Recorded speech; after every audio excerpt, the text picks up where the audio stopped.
There are a few basic things you should be familiar with when using your AED Plus Trainer 2. The remote controller, like a television remote controller, is always on and ready for use. You don't have to turn it on or off. Unlike a television, however, you cannot use the remote controller to turn on the Trainer 2. It must be turned on first by pushing the on-off button once. All lights will illuminate sequentially, and the green status indicator light will remain on.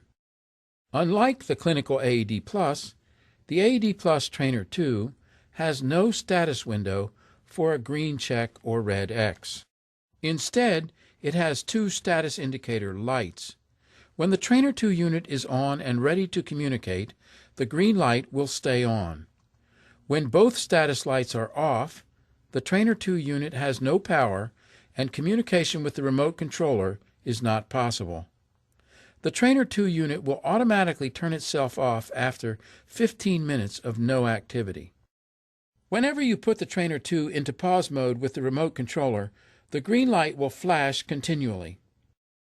The other status indicator light is red. It reacts to all transmissions it detects from the remote controller. When it receives a command that is valid, it flashes once for about a second, and the Trainer 2 unit will do what the command has called for. If it receives a command that is not valid, it will flash 3 times quickly, and the Trainer 2 will not accept the command. If you attempt to transmit a command to the Trainer 2, but the red light does not respond, the controller is either too far away or not pointed directly at the unit. The remote controller may not transmit beyond 30 feet. It also transmits into an area that is only 15 degrees to the left and right of the straight line direction in which it is pointed. A single remote controller can be used to control multiple Trainer 2 units, but they must be 15 degrees apart to maintain separate control.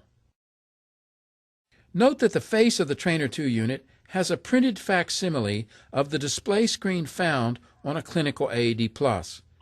This screen is the most important one a user of the AED Plus is likely to see. It shows the shock count, the time elapsed since the unit was turned on, the text that matches the voice prompt to push harder, and the bar gauge that moves up and down with each compression and shows the compression depth recommended by the American Heart Association. Users who want to practice real CPR help feedback for rate and depth of compressions using a clinical AED Plus should use the Travel Trainer in addition to the Trainer 2.